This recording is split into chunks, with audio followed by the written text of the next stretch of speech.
సంవత్సరంలో ప్రవేశించబోతున్నాం. 3 దినాల్లో కొంచెం సౌండ్ పెంచుకోవాలి.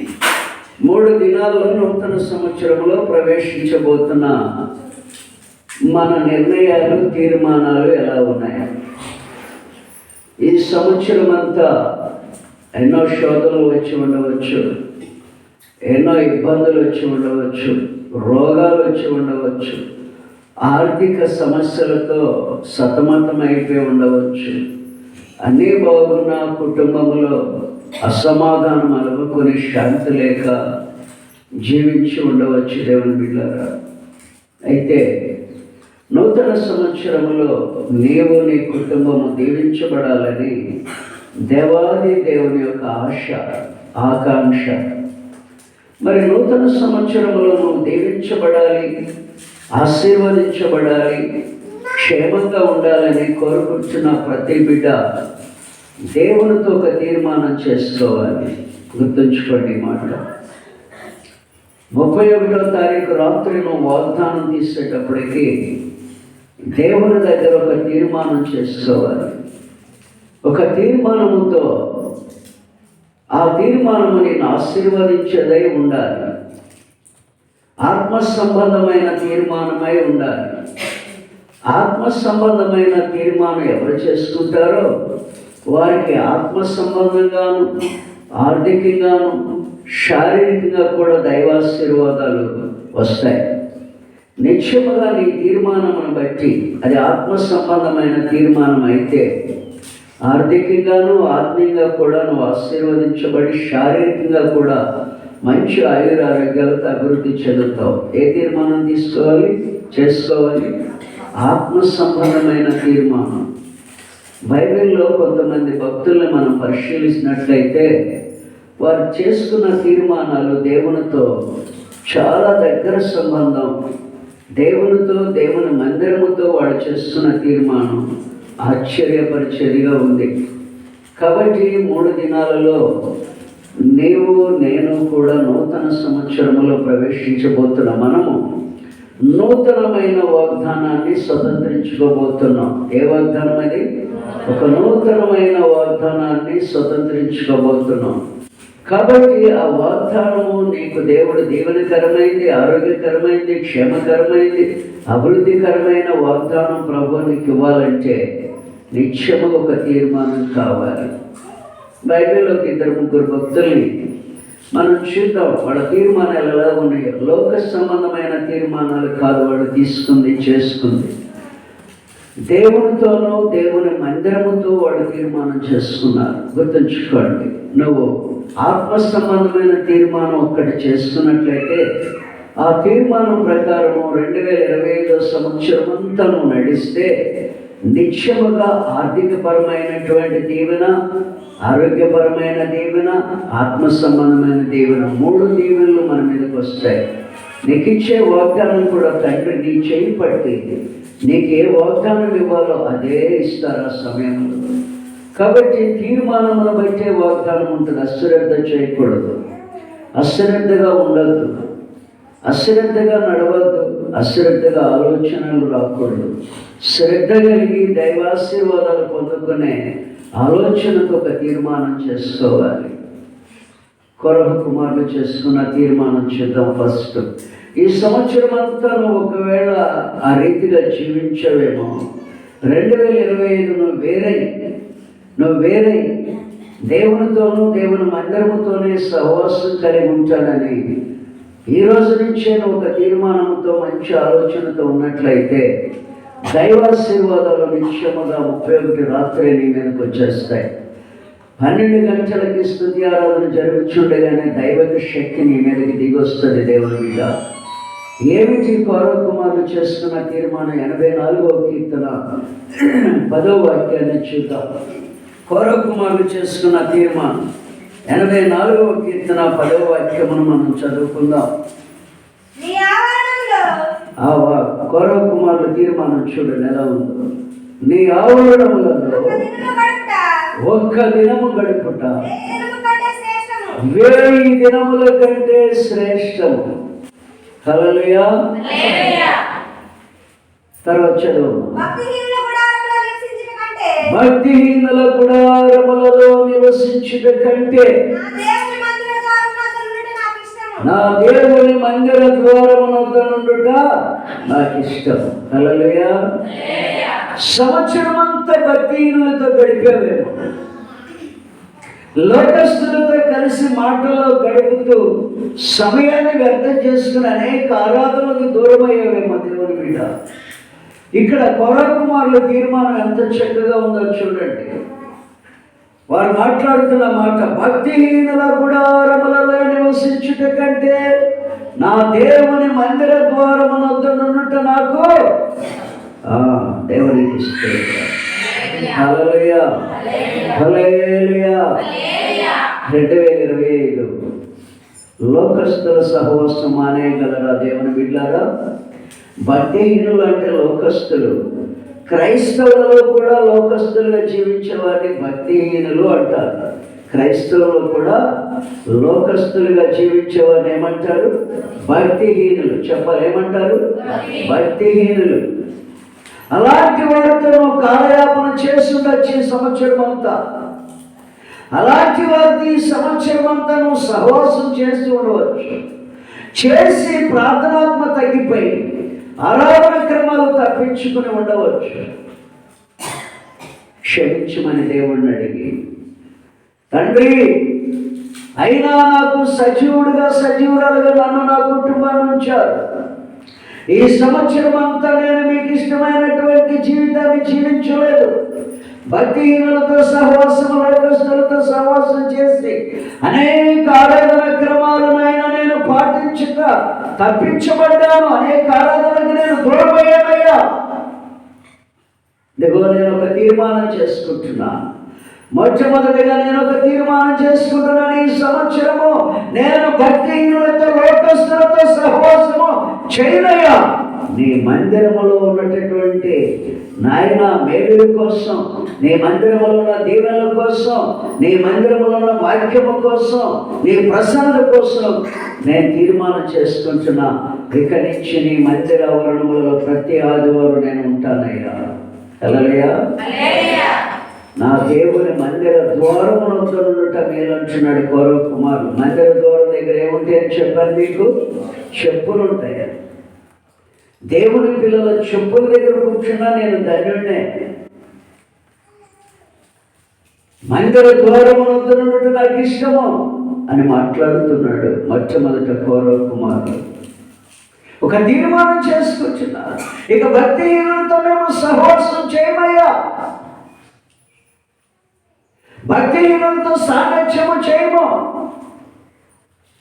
నీ మందిర ద్వారమునొద్ద ఉండటానికి మాకు ఇష్టంగా ఉందయ్యా. ఇక నీ మందిరం దగ్గరే గడుపుతాం. వారం ఉపవాస ప్రార్థనలో, ఆదివారం పునరుత్థాన ఆరాధనలో దేవుని మందిరంలో గడుపుతానని ఒక తీర్మానం చేసుకోవాలి. అప్పుడు ఆశీర్వాదం. అది ఆత్మ సంబంధమైనటువంటి తీర్మానం, ఆత్మ సంబంధమైన తీర్మానం. దేవుని మందిరము దగ్గర, మందిరములో నేను ఇక వారం క్రమం తప్పకుండా సంవత్సరాలకు 52 ఆదివారాలు నేను తప్పనిసరిగా నీతో గడుపుతాను. ఎవరైతే తీర్మానం చేస్తుంటారో వారు ఆత్మ సంబంధమైన తీర్మానం చేస్తున్నట్లు నిత్యముగా దేవుడు వారిని ఆశీర్వదించి 3 రకాల ఆశీర్వాదాలు. అబ్రహాముకి ఎన్ని రకాల ఆశీర్వాదాలు ఇచ్చాడు? ఆత్మ సంబంధమైన ఆశీర్వాదము, శరీర సంబంధమైన ఆశీర్వాదము, ఆర్థిక పరమైన ఆశీర్వాదం ఇచ్చి భూలోకంలో కావలసిన 3 ఆశీర్వాదాలు ఇచ్చాడు. నీకు నాకు కూడా, నీ కుటుంబానికి నా కుటుంబానికి 3 ఆశీర్వాదాలు కావలసి ఉన్నది. దేవుని బిడ్డ ఆత్మ సంబంధమైన తీర్మానం కోరా కుమారులు చేస్తున్నారు. కాబట్టి దేవుని కృప వారికి తోడై వారి జీవితకాలం అంతా దేవులతో నింపబడ్డారు. 2వ వ్యక్తి దావీదు నుంచి 27వ కీర్తన 4వ వాక్యం చదవండి. ఆయనే తీర్మానం చేస్తున్నాడో చూద్దాం. నూతనమైనటువంటి ఒక తీర్మానం నా జీవితంలో ఈరోజు తండ్రి కనపడితే, ఇదే తీర్మానంతో 2025లో నువ్వు ప్రవేశించి వాగ్దానం తీస్తే నిత్యముగా దేవుని యొక్క కృప నీకు తోడుంటుంది. కోరా కుమారులకు తోడున్నట్టు 2వ వాగ్దానం, 2వ తీర్మానం దావీదు చేస్తున్న తీర్మానాన్ని చూద్దాం. 27వ కీర్తన 4వ వాక్యం చదవండి. అమ్మా, యెహోవా ఒక వరం అడిగి తిని దానిని నేను వెతుకుచున్నాను. వచ్చున్నాను. యెహోవా ప్రసన్నతను చూచుటకును. యెహోవా ప్రసన్నతను చూచుటకు. చూసారండి, ఒక వరం అడుక్కుంటున్నాడంట. ఆ తండ్రి దగ్గర ఆత్మ సంబంధమైన ఆశ. చూసారా, లోకంలో ఏది అడగలేదు. అతను అడిగింది ఇక్కడ చూస్తే చాలా ఆశ్చర్యంగా ఉంటుంది మనందరికీ కూడా. లోకంలో ఉన్న దేని మీద అతను మనసు పెట్టాల. యెహోవా యొక్క ఒక వరం అడిగితిని, నా జీవిత కాలం అంతయు చదవండి, నేను యెహోవా మందిరములో నివసింపగోరుచున్నాను. ఈ సంవత్సరం అంతా ఆరాధనకు వచ్చిన బిడ్డలు ఇక్కడ కొద్దిమంది ఉన్నారు. దేవునికి స్తోత్రం చెప్పండి. ఎన్నో ఆరాధనకి ఈ సంవత్సరం దూరమయ్యారు. ఇక్కడ కొంతమంది ఉన్నారు. ఎన్నో ఆరాధనలు విసర్జించి లోక సంబంధమైన సంపాదనకు వెళ్ళిన వారు ఉన్నారు.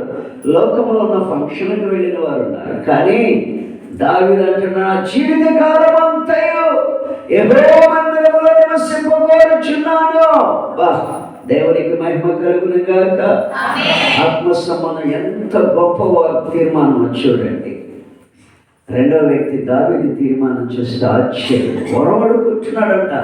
ఏ వరం అడిగాడు? ఆరోగ్యం ఇమ్మని అడగలేదు, ఐశ్వర్య ఘనతలు ఇమ్మని అడగలేదు, డబ్బు ఇమ్మని అడగలేదు, లోకంలో ఒక మంచి అపార్ట్మెంట్ కావాలని అడగలేదు. ఆయన అడిగింది ఒకటే, నా జీవిత కాలం అంతయు, అంటే నేను బ్రతికినంత కాలం, 2025 కాదు, బ్రతికినంత కాలం యెహోవా మందిరములో నివసించాలని నేను కోరుకుంటున్నాను. అదన్నిటి నాకు ఇచ్చాడు నాకు. నేను 24 గంటలు సేవ పరిచయలో ఉండి చర్చిలోకి వెళ్తే నాకు ఇల్లు లేదు కాబట్టి దేవుని మందిరమే నా నివాసిస్తాను.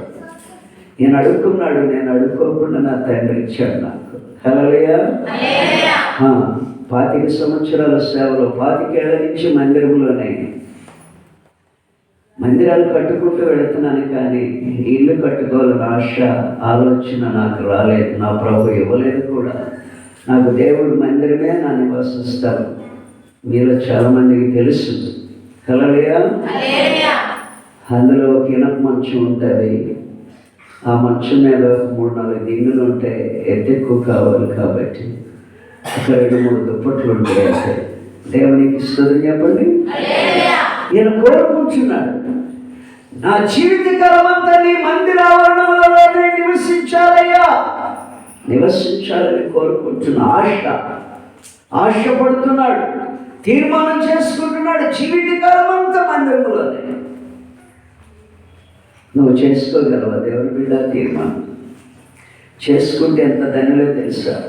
దావీదు ఆ తీర్మానం చేసుకుని ఆ రీతిగా నడవబట్టే దేవుడు సింహాసనం ఎక్కించాడు. గొర్రెల కాపరిని. హల్లెలూయా. ఐశ్వర్య ఘనతలు ఇచ్చాడు, ధన సంపదలు ఇచ్చాడు, మంది మార్బలను ఇచ్చాడు, గొప్ప రాజుగా నిలబెట్టాడు సృష్టిలో. ఈరోజు నీవు నేను అభివృద్ధి చెందాలి, ఆశీర్వదించబడాలంటే కష్టపడి సంపాదిస్తే అనుకోవటం పొరపాటు. కష్టపడుకోవాలి. కానీ ఆ కష్టపడిన సంపాదన అభివృద్ధి చెంది విస్తరించాలంటే దేవుని మందిరమును ఆధారం చేసుకుని బ్రతికేవాడు కాదన్యత. ఆయన ఏమన్నాడు? దేవుని భక్తిహీనుల గుడారంలో నివసించుట కంటే నా దేవుని మందిర ద్వారమున నివసించడం మేలైన కొరవ కుమారులు. అంటే దావీదు ఏమంటున్నాడు? ఏదో ఒక వరం అడుగుతున్నానయ్యా. ఏంటవారు? నా జీవితకాలం అంతా నేను బ్రతికినంత కాలము నీ మందిరములోనే నివసించాలని ఆశయ.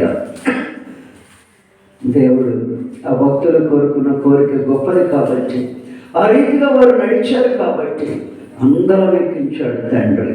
నిన్ను నన్ను కూడా అలానే ఉన్నత స్థితిలో. యోహాను సువార్తలు అంటారు, మీరు బహుగా ఫలించటం వలన నా తండ్రి మహిమపరచబడతాడు. బహుగా ఫలించటం వలన దేవుని పిల్లలు దరిద్రతలో ఉండటం వలన కాదు, మీరు బహుగా ఫలించాలని ఆశ, మిమ్మల్ని అన్నిటిలో ఆశీర్వదించాలని నాకు ఆశ. అందుకు అనుకూలమైన తీర్మానం మనలో ఉండాలి. దేవుడు ఆశపడుతున్నాడు మనం బహుగా ఫలించాలి, అభివృద్ధి చెందాలి, విస్తరించాలి ఆశపడుతున్నాడు. ఆయన ఆశ తీరాలంటే నీవు నేను భక్తిహీనులతో సహవాసం చేయకూడదు, లోకస్తులుగా జీవించకూడదు, లోకములో ఉన్నవాడితో నివసిస్తారని కోరుకోకూడదు. కానీ కొరవ కుమారుల వలె దావీదు వలె దేవుని మందిరములో నివసించాలని, దేవుని మందిరముతో సహవాసం చేయాలని, ఎప్పుడు చూడు మందిరముతోనే మనం టచ్లో ఉండాలి. అలాంటప్పుడు మనం దీవించబడతాం. 3 రకాల ఆశీర్వాదాలతో నింపబడతాం. ఆత్మ సంబంధమైన ఆశీర్వాదము, శరీర సంబంధమైన ఆశీర్వాదము, ఆరోగ్యపరమైన ఆశీర్వాదం. 3 ఆశీర్వాదాలతో నింపబడతాం దేవుని బిడ్డలారా. మరొక మాటను బైబిల్లో చూద్దాం. ఇదే దావీదు తీర్మానం ఎట్లా ఉందో చూడండి. 36వ కీర్తన 8వ వాక్యం చదవండి. 36వ కీర్తన 8వ వచనం. నీ మందిరం యొక్క సమృద్ధి వలన వారు సంతృప్తి పొందుచున్నారు. దేవునికి స్తోత్రం. మందిరంలో సమృద్ధి ఉన్నది, ఆనంద ప్రవాహం ఉన్నది. కాబట్టి నీ మందిరం పట్ల ఒక తీర్మానం చేసుకుంటే, ఈరోజు గమనించండి, చివరి ఆదివారం దేవుడు మిమ్మల్ని క్షమించి ఈ సంవత్సరం కనీసం 52 వారాలు 20 వారాలు ఆగిపోయి ఉండొచ్చు, 15 వారాలు ఆగిపోయి ఉండొచ్చు, 10 వారాలు ఆగిపోయి ఉండొచ్చు, 30 వారాలు ఆగిపోయి ఉండొచ్చు, ఒక 20 వారాలు వచ్చి ఉండొచ్చు. క్షమిస్తాడు ప్రభు. క్షమించమని అడగండి. చివరి రోజు క్షమించయ్యా, ఈ సంవత్సరముని ఆదివారాలు ఎన్నో ఆదివారాలు నాయన ఆలయానికి రాకుండా పనులకు వెళ్ళిపోయాను, జీవనోపాధి అనుకుంటూ ఫంక్షన్కి వెళ్ళిపోయాను. ఆదివారం ఫంక్షన్కి మనం వెళ్ళొచ్చు. ఆదివారం ఎక్కడ ఉండాలి? దేవుని మందిరంలో ఉండాలి. దేవుని బిడ్డలారా, దేవుని మందిరములో నివసించాలి. ఆ 3 గంటలు ఎవరైతే దేవుని మందిరములో నివసించడానికి అత్యాశ చూపించి తహకాలాడుతుంటారో, అమ్మో ఆరాధన దాటి వెళ్ళకూడదు, అమ్మో ఆరాధనకి వెళ్ళిన తర్వాత ఎటైనా వెళ్ళేది, అమ్మో ఫంక్షన్ కోసం ఆరాధనకి దూరం కాకూడదని ఎవరైతే ఆశతో దావీదు వలె తహకాలాడుతూ ఉంటారో వారు ధన్యులు. మందిరములో మేలుల చేత, సమృద్ధి చేత, ఆనంద ప్రవాహము చేత రాయబడింది. 3వ మాట తృప్తిపరచబడతారు. వారి జీవితంలో ఆనందము, సంతోషం, సమాధానం, భర్త ద్వారా, పిల్లల ద్వారా, బంధువుల ద్వారా, సమస్తమైన వారి ద్వారా సంతోషమే ఉంటుంది. ఆ సంవత్సరం అంతా ఆనందమే ఉంటుంది. ఆనంద ప్రవాహం త్రాగనిచ్చుచున్నావు. ఎంత చక్కగా రాస్తున్నాడు చూడు దావీదు. ముందేమో నీ మందిర ఆవరణంలో నివసించాలన్న ఆశపడుతున్నానయ్యా అన్నాడు. ఇప్పుడేమంటున్నాడంటే, నీ మందిరములోని మేలుల చేత తృప్తిపరచబడుతున్నాను, దానిలో ఆనంద ప్రవాహము చేత అన్నాడు. దేవునికి స్తోత్రం. హల్లెలూయా. దేవుని బిడ్డ, ఎన్ని ఆదివారాలు లెక్క లేకుండా వదిలేస్తున్నాను.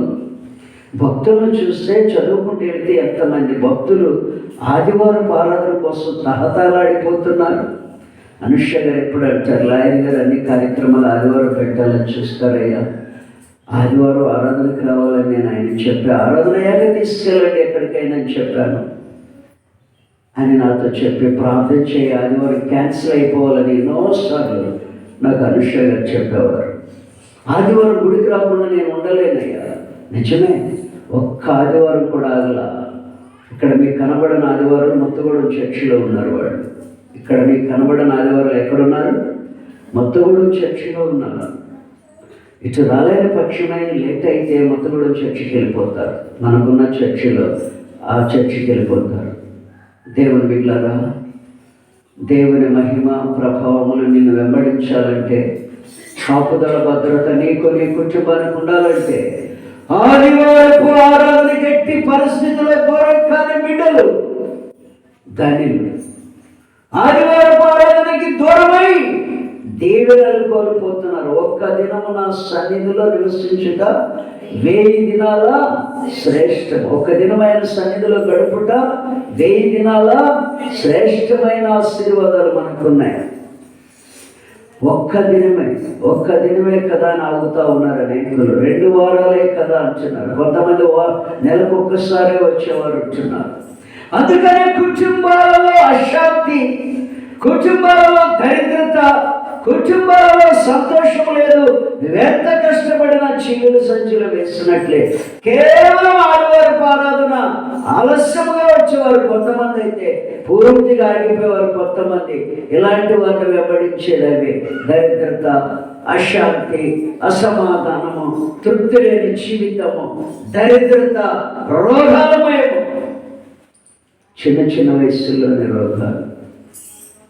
వయసు మళ్ళిన వాడికి వచ్చేది అది వేరే సంగతి కాదు, మృతత్యులతో వచ్చేస్తుంది. కాబట్టి దేవుని బిడ్డలారా, ఆదివారపు ఆరాధనకి ఎన్నడూ దూరం కానని ఒక తీర్మానం ఈరోజు చేసుకోగలిగితే, దావీదు వలె, కోర కుమారుల వలె మందిరంలో ఉన్న మేలులు, ఆనంద ప్రవాహాన్ని మీలోనికి ప్రవేశపెడతారు మన పరిశుద్ధాత్మ దేవుడు నిత్యముగా. ఈ రోజు నుంచి ఆ తీర్మానంతో 2025 అడుగుపెట్టి ఆరాధనకి ఎన్ని ఆటంకాలు వస్తున్నా ప్రార్థనతో ఆటంకాలను ఎదుర్కొనగలవు, ఛేదించగలవు.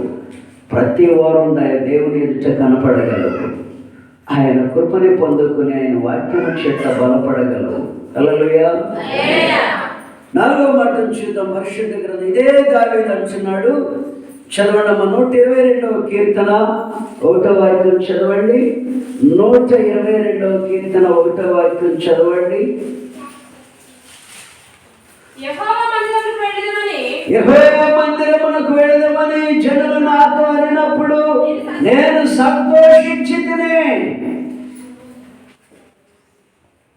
ఆయన సౌలు చేత తరమబడుతున్నప్పుడు, మహాశ్రమ వెంబడిస్తున్నప్పుడు, ప్రాణభయంతో కొండల్లో, లోయల్లో, గుహల్లో దాక్కుంటూ ఆయన దగ్గరున్న ఆ సైన్యము, స్నేహితులు అందరూ కలిసి ఆరాధనకు దూరమయ్యారు. ఎందుకంటే సౌలు దావీదు ఎక్కడ కనబడినా చంపేయడని చుట్టుపక్కల ఉన్న దేశాలకు, రాజులకు, రాజ్యాధిపతులకు వర్తమానం పంపాడు.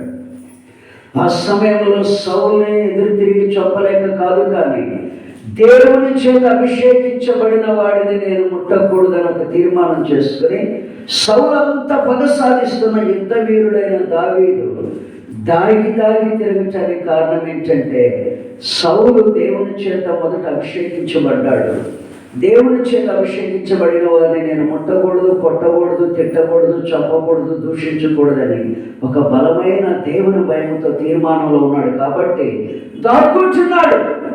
100 మంది మీదకి యుద్ధానికి వెళ్ళి జయించొచ్చిన మహాయుద్ధ వీరుడైన దావీదు సౌలుకి దాగి తిరగడానికి కారణం ఏంటంటే దేవుని భయంతో ఉన్నాడు.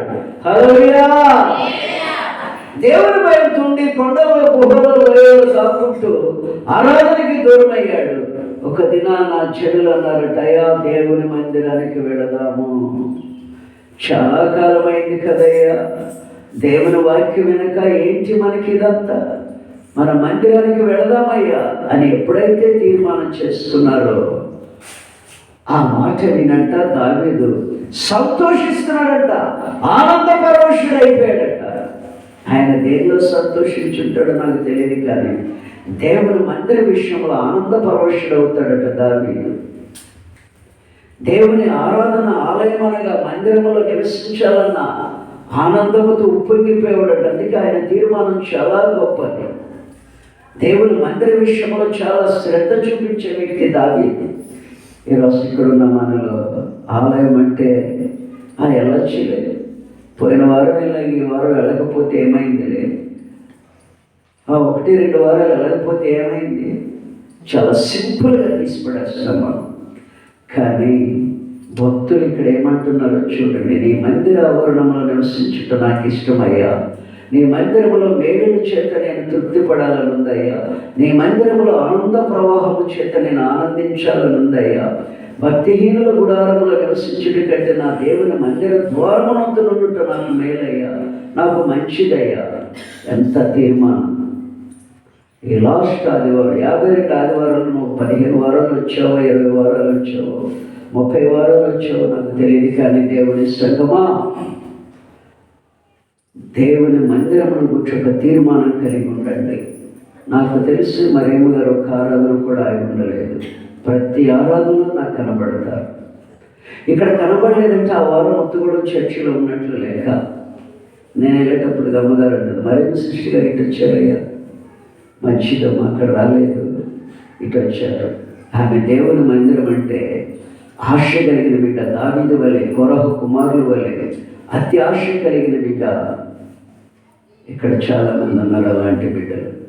దేవునికి మహిమ కలుగునుగాక. ఆరాధన అంటే నిర్లక్ష్యంతో లెక్కలేదని ఎంత సంతోషంగా తిరుగుతారు చాలామంది.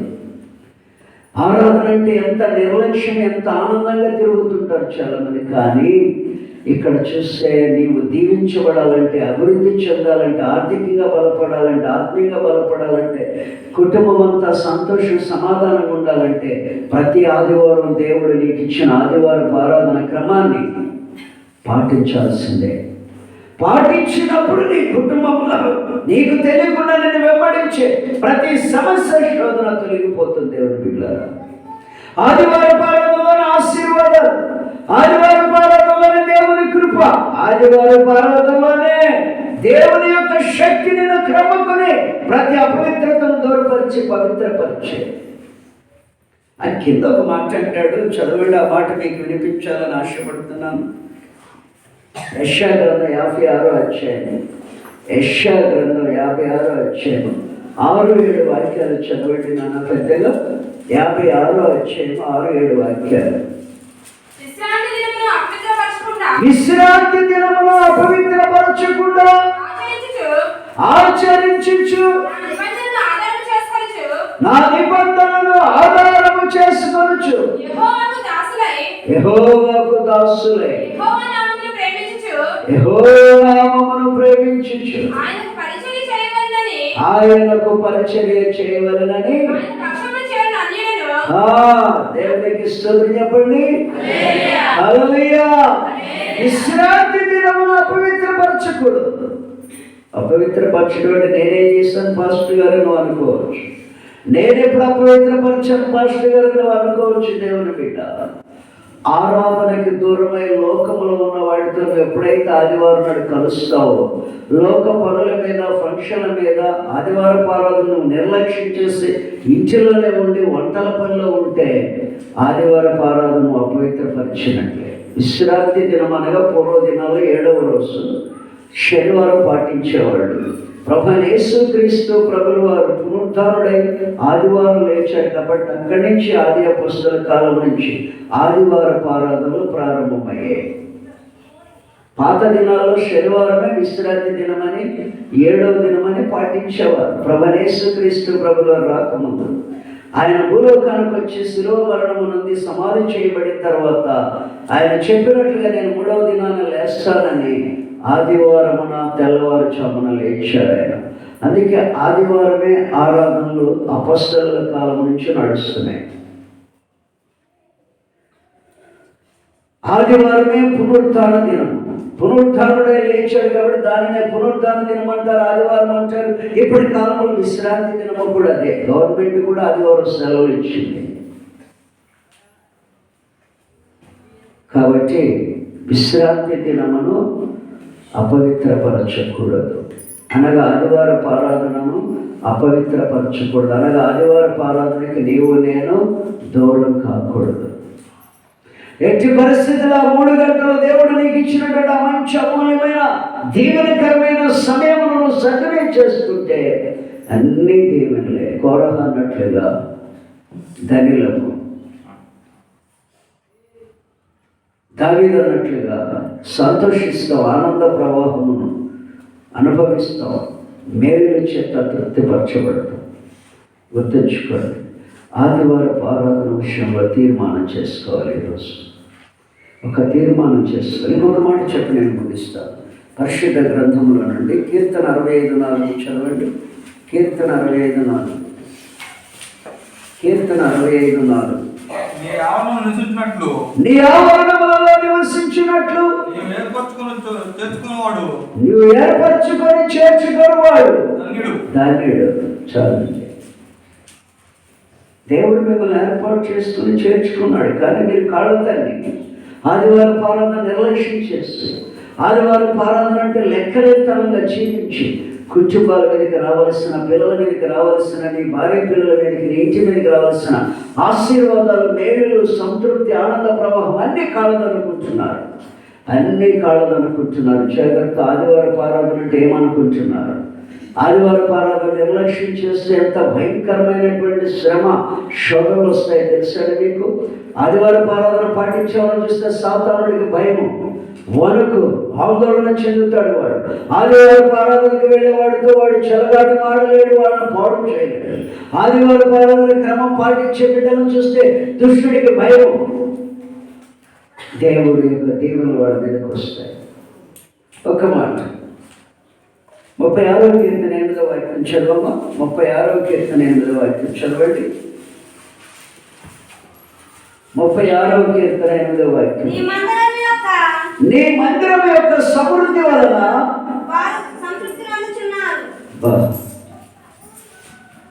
సంతృప్తి నందుచున్నారు. మందిరంలో సమృద్ధి అయిన మేలులు ఉన్నాయి. సమృద్ధి మందిరంలో నుంచే మన మీదకి వచ్చేది. పరిశుద్ధాత్మ దేవుడు వారానికి సరిపడా దీవెనలు, ఆర్థికపరమైనటువంటి ఆశీర్వాదాలు, స్థితిగతులన్నీ ఆదివారపు ఆరాధనలోనే. ఆదివారపు ఆరాధన పాటించే బిడ్డలను చూడండి, ఎంత ఇబ్బంది ఉన్నా ఏ రోజు కారోజు గడిచిపోతూ ఉంటుంది సమృద్ధిగా. ఏ రోజు కారోజు దేవుడు ఇచ్చేస్తుంటాడు. వారి పిల్లలు ఆరోగ్యవంతులుగా, వారి కుటుంబం ఆరోగ్యవంతులుగా, వారి మీద కనపడిన దేవుని ప్రసన్నత, మేలులు, దీవెన నిలిచి ఉంటారు.